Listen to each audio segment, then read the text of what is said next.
ಈ ಬಗ್ಗೆ ಹೆಚ್ಚಿನ ಮಾಹಿತಿಯನ್ನು ನಮ್ಮ ಪ್ರತಿನಿಧಿ ಅನಂತರಾಮಯ್ಯ ನೇರ ಸಂಪರ್ಕದಲ್ಲಿ ನೀಡ್ತಾ ಹೋಗ್ತಾರೆ. ಅನಂತರಾಮಯ್ಯ, ಒಂದು ಕಡೆ ಡಿಸಿಎಂ ಹುದ್ದೆ ಸೃಷ್ಟಿ ಪರ ಈಗ ಸಿದ್ದರಾಮಯ್ಯ ಅವರು ಬ್ಯಾಟಿಂಗ್ ಮಾಡ್ತಾ ಇದ್ರೆ, ಇನ್ನೊಂದು ಕಡೆ ಡಿಸಿಎಂ ಫಾರ್ಮುಲಾ ಬೇಡವೇ ಬೇಡ ಅಂತ ಹೇಳಿ ಡಿ.ಕೆ. ಶಿವಕುಮಾರ್ ಅವರು ಹೇಳ್ತಾ ಇರುವಂತದ್ದು. ಈ ಬಗ್ಗೆ ಏನಿದೆ ಮಾಹಿತಿ?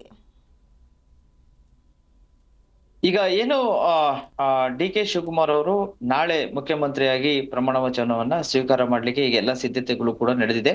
ಬಟ್ ಇವಾಗ ಏನು ನಿನ್ನೆ ಅಷ್ಟೇ ಪ್ರಯಾಣ ಮಾಡಿರುವಂತಹ ಸಿದ್ದರಾಮಯ್ಯ ಜೊತೆಗೆ ಡಿ.ಕೆ. ಶಿವಕುಮಾರ್ ಇಬ್ರು ಕೂಡ ಏನು ಅಂತಿಮ ಹಂತದ ಒಂದು ಸಚಿವ ಸಂಪುಟದ ಒಂದು ಏನು ಪಟ್ಟಿಯೊಂದಿಗೆ ಮತ್ತೊಂದು ಪ್ರಮುಖವಾಗಿರುವಂತದ್ದು ಡಿಸಿಎಂ, ಅದ್ರ ಜೊತೆಗೆ ಕೆಪಿಸಿಸಿ ಸಾರಥ್ಯವನ್ನ ಯಾರು ವಹಿಸ್ಕೋಬೇಕು ಅನ್ನೋದು ಎರಡು ಅಂಶಗಳು. ಇದರಲ್ಲಿ ಈಗಾಗಲೇ ಏನು ಬಹುತೇಕ 20 ಏನು ಶಾಸಕರ ಹೆಸರುಗಳು ಫೈನಲ್ ಆಗಿರುವಂತದ್ದು ಸಚಿವ ಸ್ಥಾನಕ್ಕೆ. ಅದರಲ್ಲಿ ಬಹುತೇಕ ಕೆಲ ಅಂದ್ರೆ ಈ ಹಿಂದೆ ಸಿದ್ದರಾಮಯ್ಯ ಅವರ ಸಂಪುಟದಲ್ಲಿದ್ದಂತಹ ಅವರ ಹೆಸರು ಕೂಡ ಫೈನಲ್ ಆಗಿದೆ. ಅದರ ಜೊತೆಗೆ ಇನ್ನೊಂದಷ್ಟು ಹೊಸದಾಗಿ ಸೇರ್ಪಡೆ ಆಗಿದೆ. ಅದರಲ್ಲಿ ಮುಖ್ಯವಾಗಿ ಏನು ಸಿದ್ದರಾಮಯ್ಯನವರ ಮಗ ಯತೀಂದ್ರ ಸಿದ್ದರಾಮಯ್ಯರ ಹೆಸರು ಕೂಡ ಈಗಾಗಲೇ ಏನು ಸೇರ್ಪಡೆ ಆಗಿರುವಂತದ್ದು. ಅದ್ರ ಬಗ್ಗೆನೂ ಕೂಡ ಈಗಾಗಲೇ ಏನು ನಮಗೆ ಬಂದಿರುವಂತಹ ಮಾಹಿತಿ ಪ್ರಕಾರ ಯತೀಂದ್ರ ಸಿದ್ದರಾಮಯ್ಯ ಅವರು ಕೂಡ ಅಧಿಕೃತವಾಗಿ ಸೇರ್ಪಡೆ ಆಗಿರುವಂತದ್ದು. ಇಲ್ಲಿ ಬಹುತೇಕ ಈ ಹಳಬರು ಮತ್ತು ಹೊಸಬರು ಎಲ್ಲರನ್ನೂ ಸೇರಿಸ್ಕೊಂಡು ಒಂದು ಫೈನಲ್ ಆಗಿದೆ. ಇದ್ರ ಬಗ್ಗೆ ಈಗಾಗಲೇ ಏನು ಒಂದು ರೌಂಡಿನ ಒಂದು ಮಾತುಕತೆ ಈಗಾಗಲೇ ಏನು ಕೆ.ಸಿ. ವೇಣುಗೋಪಾಲ್ ಮತ್ತೆ ಸುರ್ಜೇವಾಲಾ ಅವ್ರ ಜೊತೆ ಕೂಡ ನಿನ್ನೆ ಫೈನಲ್ ಆಗಿದೆ. ಇವತ್ತು ಮಲ್ಲಿಕಾರ್ಜುನ್ ಖರ್ಗೆ ಮತ್ತೆ ರಾಹುಲ್ ಗಾಂಧಿ ಅವರು ಇದ್ರ ಬಗ್ಗೆ ಫೈನಲ್ ಆಗಿ ಅಂದ್ರೆ ಒಂದು ಕೊನೆ ಫೈನಲ್ ಟಚ್ ಅನ್ನ ಕೊಡಲಿದ್ದಾರೆ.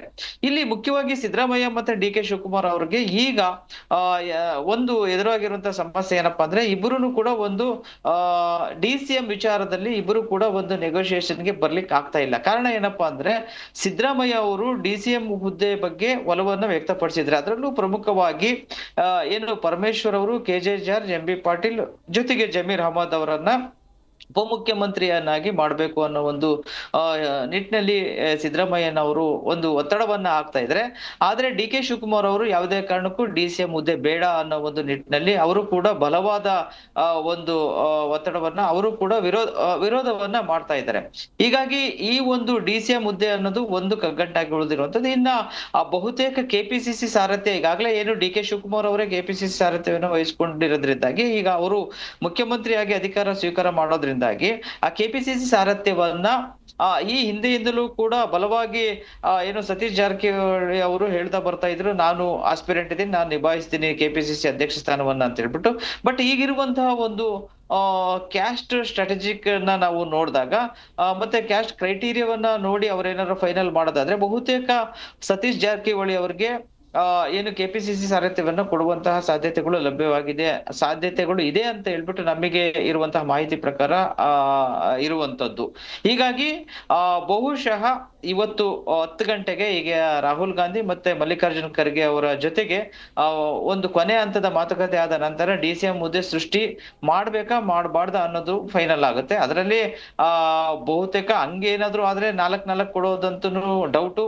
ಬಹುಶಃ 2 ಫೈನಲ್ ಆದ್ರೂ ಆಗ್ಬೋದು, ಅಥವಾ ಬೇಡ ಒಂದೇ ಮುಖ್ಯಮಂತ್ರಿ ಹುದ್ದೆಯಾಗಿ ಇರಬೇಕು ಅಂತ ಡಿ.ಕೆ. ಅವರು ಬಲವಾಗಿ ಅದನ್ನ ಪ್ರೆಷರ್ ಏನಾದ್ರು ಹಾಕಿದ್ರೆ ಒಬ್ಬರೇ ಇರ್ತಾರೆ. ಇನ್ನ ಆಸ್ ಯೂಶುವಲ್ ಆಗಿ ಏನು ಕೆಲವೊಂದು ಮೈನ್ ಆಗಿರುವಂತಹ ಪೋರ್ಟ್ಫೋಲಿಯೋವನ್ನ ಎಲ್ಲರಿಗೂ ಕೊಡುವುದ್ರ ಮುಖಾಂತರವಾಗಿ ಒಂದು ಅಂತಿಮ ಹಂತದ ಒಂದು ಸಿದ್ಧತೆ ಆಗುತ್ತೆ. ಅದಕ್ಕೆ ಇವತ್ತು 10 ಗಂಟೆ ನಂತರ ಎಲ್ಲವೂ ಕೂಡ ಫೈನಲ್ ಆಗುತ್ತೆ. ಯಾಕೆಂದ್ರೆ ನಾಳೆ ಬುಧವಾರ ಡಿ.ಕೆ. ಶಿವಕುಮಾರ್ ಅವರು ಮುಖ್ಯಮಂತ್ರಿಯಾಗಿ ಪ್ರಮಾಣ ವಚನ ಸ್ವೀಕಾರ ಮಾಡುವುದರ ಜೊತೆಗೆ 20 ಜನ ಫೈನಲ್ ಆಗಿದ್ದಾರೆ, ಅವರು ಕೂಡ ಪ್ರಮಾಣ ವಚನ ಸ್ವೀಕಾರ ಮಾಡ್ಲೇಬೇಕು ಅನ್ನೋ ನಿಟ್ಟಿನಲ್ಲಿ ಈಗಾಗಲೇ ತಯಾರಿ ನಡೆದಿರೋದ್ರಿಂದಾಗಿ ಬಹುತೇಕ ಇವತ್ತು 10 ಗಂಟೆ ಅಥವಾ ಮಧ್ಯಾಹ್ನದೊಳಗಡೆ ಇದೆಲ್ಲದಕ್ಕೂ ಕೂಡ ಅಂತಿಮ ಹಂತದ ಒಂದು ಅಂಕಿತ ಸಿಗ್ಲಿದೆ. ಆ ನಂತರ ಡಿ.ಕೆ. ಅವರು ಈಗಾಗಲೇ ಏನು ದೆಹಲಿನಲ್ಲೇ ಇರೋದ್ರಿಂದಾಗಿ ಇಬ್ಬರು ನಾಯಕರು ಕೂಡ ಅಲ್ಲಿಂದ ಬಂದ ನಂತರ ನಾಳೆ ಈ ಒಂದು ಮುಖ್ಯಮಂತ್ರಿಯ ಜೊತೆಗೆ ಇನ್ನ 20 ಸಚಿವರು ಕೂಡ ಪ್ರಮಾಣ ವಚನವನ್ನ ಸ್ವೀಕಾರ ಮಾಡುವಂತಹ ಎಲ್ಲ ಸಾಧ್ಯತೆಗಳು ಇದೆ.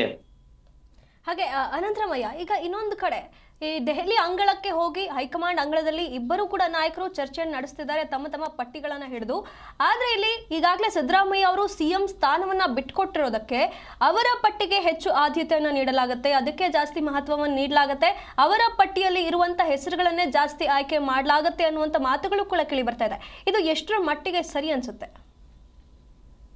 ಅಲ್ಲ ಇಲ್ಲಿ ಆ ಅವ್ರಿಗೆ ಮಹತ್ವ ಇವರಿಗೆ ಮಹತ್ವ ಅನ್ನೋದಕ್ಕಿಂತಲೂ ಮುಖ್ಯವಾಗಿ ಎಲ್ಲರನ್ನೂ ಕೂಡ ಒಂದು ಸಂತೈಸಿ ಯಾರಿಗೂನು ಬೇಜಾರಾಗದ ರೀತಿನಲ್ಲಿ ಒಂದು ಆ ಸಚಿವ ಸ್ಥಾನವನ್ನ ಕೊಡುವಂತದ್ದು ಮುಖ್ಯವಾಗಿ ಹೈಕಮಾಂಡ್ ಮುಂದಿರುವಂತದ್ದು. ಆ ಹಿನ್ನೆಲೆಯಲ್ಲಿ ನೋಡಿದಾಗ ಸಿದ್ದರಾಮಯ್ಯನವರಿಗೆ ನೀವ್ ಹೇಳಿದ ರೀತಿಯಲ್ಲಿ ಒಂದಷ್ಟು ಮಾನ್ಯತೆಯನ್ನು ಕೊಡ್ಬೋದು. ಕಾರಣ ಏನಪ್ಪಾ ಅಂದ್ರೆ ಸಿದ್ದರಾಮಯ್ಯನವರು ಯಾವುದೇ ರೀತಿಯಾದಂತಹ ಒಂದು ಗೊಂದಲವನ್ನ ಮಾಡ್ಕೊಡ್ದಂಗೆ ಮತ್ತೆ ಕಾಂಗ್ರೆಸ್ ಪಾರ್ಟಿಗೂ ಕೂಡ ಒಂದು ಡ್ಯಾಮೇಜ್ ಆಗದ ರೀತಿಯಲ್ಲಿ ಅಧಿಕಾರವನ್ನ ಪದತ್ಯಾಗವನ್ನ ಮಾಡಿರೋದ್ರಿಂದಾಗಿ ಅವ್ರಿಗೆ ಒಂದಷ್ಟು ಸ್ವಲ್ಪ ಮಾನ್ಯತೆ ಅಥವಾ ಒಲವು ಇದ್ದೇ ಇರುತ್ತೆ. ಹಾಗಾಗಿ ಅವ್ರನ್ನ ಕನ್ವಿನ್ಸ್ ಮಾಡ್ಬೋದು. ಬಟ್ ಇಬ್ರು ನಾಯಕರು ನೋಡಿದಾಗ ಯಾರೂನು ಅಂತ ಒಂದು ಟಫ್ ಕಾಂಪಿಟೇಟರ್ ಆಗಿ ಇಲ್ಲ ನನಗ್ ಬೇಕೇ ಬೇಕು ಅನ್ನೋ ನಿಟ್ಟಿನಲ್ಲಿ ಇಲ್ಲ. ಹಂಗ ನೋಡಿದ್ರೆ ಇಷ್ಟೊತ್ತಿಗೆ ಅಧಿಕಾರದ ವಿಚಾರದಲ್ಲೇ ದೊಡ್ಡ ಮಟ್ಟದಲ್ಲಿ ಒಂದು ಕಿತ್ತಾಟ ಆಗ್ಬೇಕಾಗಿತ್ತು. ಬಟ್ ಆ ತರ ಸನ್ನಿವೇಶ ತುಂಬಾ ಕ್ಲಿಯರ್ ಆಗಲ್ಲ. ಯಾಕೆಂದ್ರೆ ಸಿದ್ದರಾಮಯ್ಯ ಕೂಡ ತುಂಬಾ ಹಿರಿಯ ರಾಜಕಾರಣಿ. ಅದ್ರ ಜೊತೆಗೆ